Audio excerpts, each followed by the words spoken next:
A paz do Senhor, minhas irmãs do grupo em fervente oração. Deus abençoe a vida de cada uma de vocês. Eu sou missionária Elaine Siciliano e estou aqui a pedido da nossa querida pastora Genilce.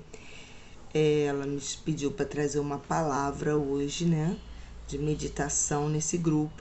E eu queria que vocês, se possível, abrissem a Bíblia em Mateus, no capítulo 15, a partir do verso 21, nós vamos estar falando sobre uma mulher na Bíblia que eu já preguei algumas vezes sobre essa palavra, mas eu amo essa palavra, eu gosto muito. E Renata, que está no grupo aí, já me acompanhou algumas vezes em algumas igrejas para estar ministrando sobre essa palavra. E eu gosto muito, irmãos, porque essa mulher, ela nos traz um exemplo, sabe, para nossas vidas. É uma lição, muita lição que a gente traz aqui nesse texto, de perseverança, de inteligência emocional, de amadurecimento, fortalecimento e principalmente um amadurecimento, sabe? Não só emocional, como espiritual também, um entendimento das coisas muito grande. E eu queria trazer, compartilhar com vocês, desde já agradecendo a Deus pela oportunidade e querendo abençoar cada uma de vocês, que o Senhor venha encontrar, venha abençoar, venha guardar vocês de todo mal, que a irmã, hoje nós estamos aí fazendo um jejum, eu não pude estar fazendo esse jejum hoje, mas assim, estamos em oração todos os dias e colocando a vida de cada uma de vocês nos pés do Senhor Jesus, de todos nós, na verdade. E eu quero que Deus abençoe a tua vida, que te encontre, que te dê aquilo que você precisa, que você está precisando, que o Senhor Jesus ele vá ao teu encontro nesse dia e te dê vitória. Aqui no Brasil, que eu estou aqui no Rio de Janeiro, no Brasil, são 10 para meio-dia, quase meio-dia já, e eu queria deixar essa palavra então para nossa meditação, amém? Diz assim o texto sagrado: a mulher cananeia, Mateus 15, a partir do verso 21. E partindo Jesus dali, foi para as partes de Tiro e de Sidom. E eis que uma mulher cananeia, que saíra daquelas cercanias, clamou, dizendo: Senhor, filho de Davi, tem misericórdia de mim, que minha filha está miseravelmente endemoniada. Mas ele não lhe respondeu palavra.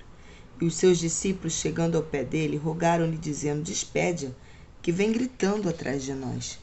E ele, respondendo, disse: Eu não fui enviado, senão as ovelhas perdidas da casa de Israel. Então chegou ela e adorou-o, dizendo: Senhor, socorre-me. Ele, porém, respondendo, disse: Não é bom pegar do pão dos filhos e jogá-lo aos cachorrinhos. E ela disse: Sim, Senhor, mas também os cachorrinhos comem das migalhas que caem da mesa de seus senhores. Então respondeu Jesus e disse: Ó mulher, grande é a tua fé, seja isso feito para contigo, como tu desejas. E desde aquela mesma hora sua filha ficou sã. Louvado seja o nome do Senhor.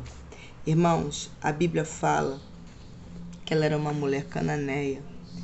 Então, ela era uma mulher que trazia consigo um histórico nada bom, cultural, econômico, político, nada bom. Tiro e Sidom era uma cidade grande, eram cidades portuárias, era uma cidade grande de troca de mercadoria, era uma cidade assim bem movimentada, bem desenvolvida. E essa mulher estava ali, mas com um problema seríssimo na vida dela, E diz a palavra do Senhor que ela era cananeia. Então, o povo cananeu, a gente sabe que era um povo extremamente idólatra, que lá no passado fizeram um contrato com Davi, e depois Salomão, para construir o templo, e eles fizeram um acordo com o rei de Tiro, e desse acordo veio coisas muito ruins para o povo de Israel, porque Acabe acabou se casando com a filha do rei de Tiro, e ele deu a filha dele em casamento, que foi Jezabel, E essa mulher veio quase a destruir o culto ao Deus verdadeiro em Israel. E ela trouxe um grande mal, né, sobre Israel. Então, assim, existe acordos que parecem ser bom no momento, mas depois não é. Existe coisas, existe fechamento que fazemos na terra com outras pessoas que nós precisamos vigiar muito, porque depois nós vamos colher o fruto disso. Então, antes da gente fazer determinados acordos, determinadas, como é que eu vou dizer assim, determinados contratos, né, de palavra mesmo, de entrar em situações, de colocar a nossa palavra, de empenhar nossa palavra em algo, a gente tem que pensar e pedir direção a Deus, né? Então ela vinha de uma linhagem muito ruim, muito ruim. Mas isso não impediu ela de crer, de acreditar e de ir atrás daquilo que ela precisava. A Bíblia diz, lá em Marcos 7:24, que Jesus entrou numa casa, falando da mesma palavra. Jesus entrou numa casa e não queria que ninguém soubesse, naquelas cercanias de Tiro e Sidom, que ele estava ali, que ele foi ali para descansar. Porém, essa mulher ouviu, ela apenas ouviu falar que Jesus estava na cidade. E ela, com certeza, já tinha procurado várias coisas, várias situações para ajudá-la, para resolver o problema. E qual era o problema dela? Essa mulher tinha uma filha em casa que estava, a Bíblia diz que estava endemoniada, miseravelmente endemoniada, quer dizer, muito possessa de demônios. Só que ela não era crente. Essa mulher não podia chegar perto de uma sinagoga, ela não podia entrar na sinagoga, ela não podia ouvir sobre a lei, ouvir sobre as coisas de Deus, mas ela acreditava naquilo que ela ouvia que Jesus estava fazendo, por onde passava. E quando ela soube que Jesus estava ali na cidade dela, ela largou o problema dela em casa, até porque ela não podia levar, ela tinha que deixar a filha em casa, e ela largou a filha em casa e ela foi buscar ajuda, porque quem precisava de ajuda era ela. E ela entendeu que de braço cruzado ela não ia conseguir nada. Se ficar parado sem fazer nada, a gente não chega a lugar nenhum. Mas se nós corremos atrás e formos a pessoa certa, que é Jesus de Nazaré, a vitória também é certa. Só que ela teve problemas, porque todos nós temos problemas. E quando ela se aproxima de Jesus, ela sai do jeito, eu acredito que do jeito que ela estava, ela saiu correndo em busca da solução. Porque quem sente a sua necessidade, corre atrás. Né? Se eu preciso ir para uma consagração, eu vou. Se eu preciso ir para a oração, eu vou. Se eu preciso ir para uma vigília, eu vou. Se eu preciso subir monte, eu vou. Eu não quero saber quem vai falar de mim, quem vai dizer, tu tem uma casa, tu tem isso, tu tem... Não, ela não quis saber disso. Ela largou tudo e ela era uma mulher. E ela ia falar com um homem. Não um, eram 13. 12 e mais um. E esses 12 não eram qualquer um, eram discípulos de Jesus. E ela ia falar com o mestre, com o próprio Senhor.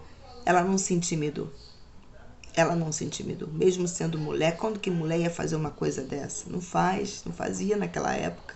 Que mulher não tinha um direito, quase que nenhum direito naquela época. Era vista como nada. Na verdade, foi Jesus que veio valorizando as mulheres na Bíblia, ali no meio dos judeus.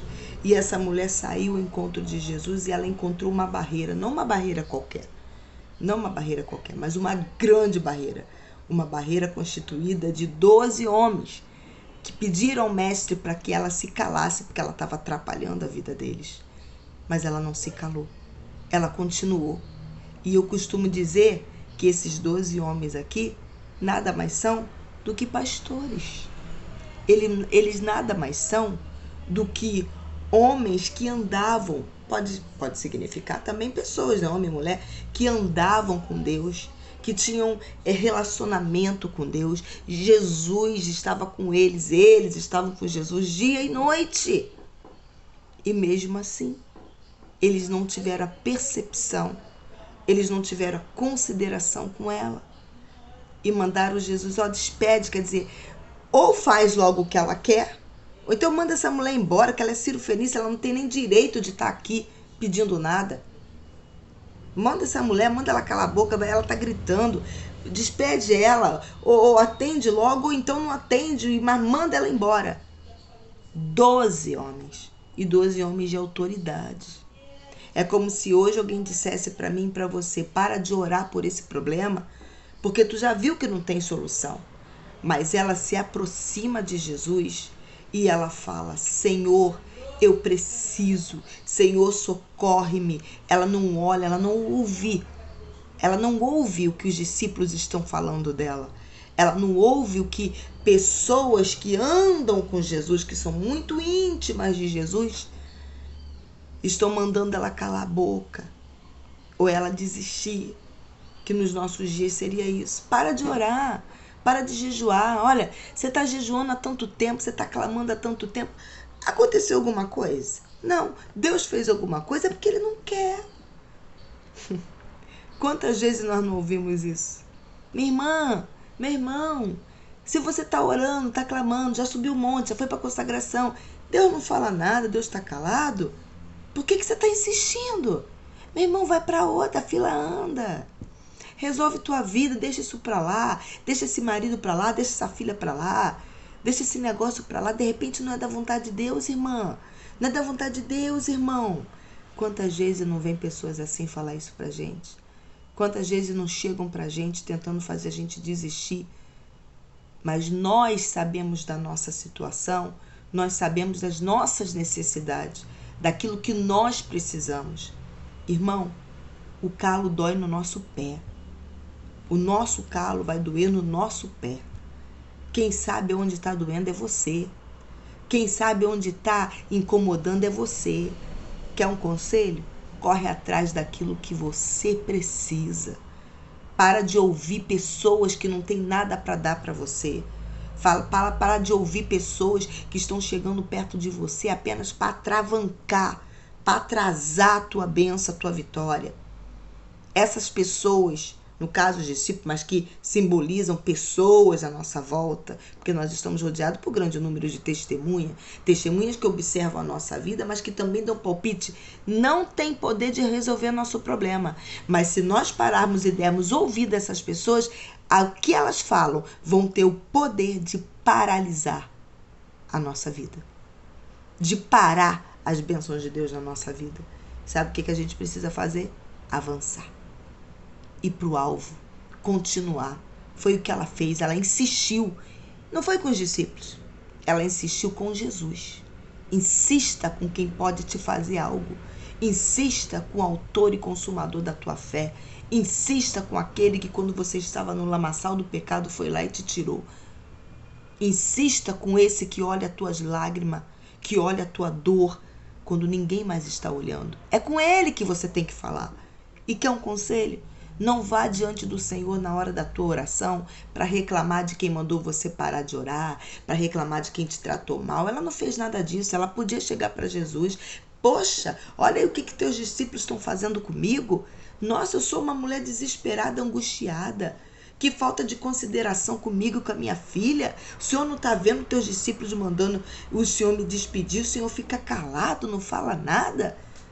Ela não fez nada disso. Ela não se dirigiu aos discípulos, ela não bateu boca com os discípulos. Ela não questionou, ela não quis. Ela nem falou. Como é que eu vou dizer assim? Por si própria. Ela não veio em defesa, na sua própria defesa. Não. A Bíblia fala que ela chegou perto de Jesus e o adorou. Quando ela conseguiu, ela adorou. E o Senhor, calado, continuou. E ela adorou a ele. Senhor, me ajuda, me socorre.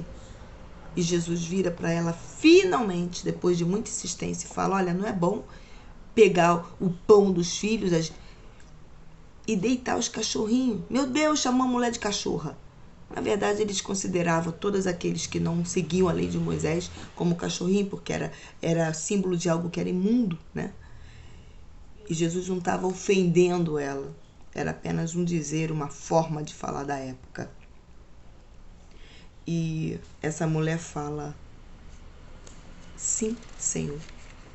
Ela reconhece a situação dela. ela reconhece que ela tem uma linhagem terrível, porque o povo cananeu é um povo feiticeiro, é um povo que matava criança, oferecia crianças a demônios. Era um povo que trouxe muito mal para Israel, porque Jezabel e todo o pecado que ela introduziu acabou levando o povo de Israel ao cativeiro. Então ela tinha tudo contra ela. Ela não era judia, ela era mulher, ela não era homem. Ela não podia estar fazendo aquilo ali, estar falando com homens assim, desse jeito. Mas ela foi em frente, ela não parou. E o Senhor respondeu, olha, não é bom. Quando Jesus fala isso não é bom, ele não está dando um ponto final. Ele está colocando uma vírgula. Ele não quer dizer, não vou te dar. Ele disse, não é bom. E ela entendeu. E quando ela entendeu isso, ela insistiu. Olha, que eu falei no início, olha o amadurecimento dessa mulher, o equilíbrio dela espiritual, emocional. Que vergonha para muitos crentes hoje em dia, que não tem nem um terço do que essa mulher teve. Que qualquer coisa estão desmaiando, estão desistindo daquilo que precisam. E eu louvo a Deus por cada um desse grupo, que tem lutado, batalhado e persistido. E o Senhor, eu creio que Deus vai dar grandes vitórias a cada uma de nós, como deu a ela. E ela adorou o Senhor, e ela adorou. Quando ele fala não é bom, e ela disse sim, Senhor, ela reconheceu. Duas coisas ela reconheceu ali. Uma, a situação dela, a condição dela. Sim, eu sou isso, eu sou imunda. Sim, Senhor, eu não mereço nada. Sim, Senhor, eu não sou parte, eu não faço parte desse povo tão exclusivo, tão privilegiado. Eu sei, eu tenho uma bagagem. Eu sei, eu sou pecadora. Eu sei, eu não mereço nada. Sim. E ela falou, Senhor. Reconheceu ele, não como mestre, mas como Senhor. Ela ganhou a vitória dela ali, eu creio. E ela reconheceu ele como Senhor. E ela se humilhou. Se Jesus estava testando ela e humilhando ela, ela se humilhou ainda mais. Porque às vezes o Senhor nos testa. O Senhor nos coloca em situação, permite situações que parecem ser bem humilhantes para a gente. Mas não é. É para testar a nossa fé, para testar a nossa resistência. E ela fala, mas até os cachorrinhos, irmão, come da migalha, porque a migalha do Senhor alimenta. A migalha que cai da mesa de Deus alimenta qualquer um. E quando Jesus ouve isso, Jesus vai falar uma frase que eu não vejo ele falar para ninguém na Bíblia. Ó mulher, grande é a tua fé. Elogia ela. Jesus elogia a fé dessa mulher. Uma mulher que não era crente, irmãos, que não frequentou culto, não frequentou EBD, não frequentou oração, não frequentou vigília, não frequentou consagração, não tinha o privilégio de ter estudos bíblicos na igreja dela. Ela só ouviu falar. E ela entendeu que o que ela tinha dentro de casa era algo sobrenatural. Era algo acima do que o ser humano, que o humano poderia resolver. O entendimento dela espiritual me deixa, sei lá, espantada, surpresa de ver, sabe? E ela foi, ela insistiu e o Senhor deu vitória para ela.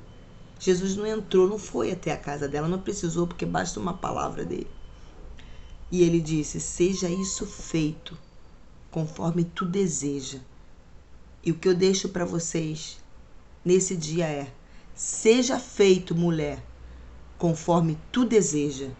Que o nosso Deus te conceda o desejo do teu coração.